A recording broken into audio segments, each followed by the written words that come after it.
Scripture testifies to the fact that God's nature is unchanging. He's the same. And Paul writes to Timothy in 2 Timothy chapter number 2 and verse number 13.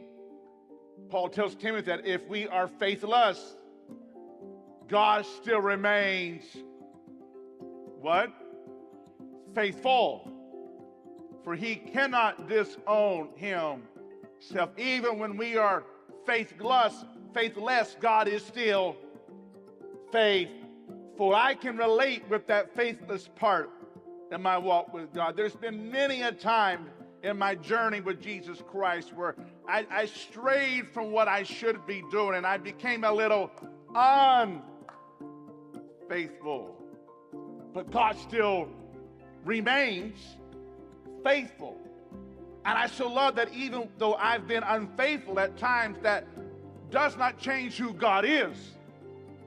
And that God's faithfulness is based upon my faithfulness. I'm so thankful that it's not that way. That even when I am unfaithful, He is still faithful. Oh, He's been faithful to me. And He has been faithful to you. You cannot change the faithfulness of God, just like you cannot change the love of God. You and I can't change the faithfulness of God, just like we cannot change the mercy of God. You and I cannot change the faithfulness of God, just like we cannot change the truth of God or any other attribute or of character of God. But not only is God faithful, but God calls us to be faithful. And when I say calls, I'm not saying C-A-U-S-E, I'm saying C-A-L-L-S. He calls us.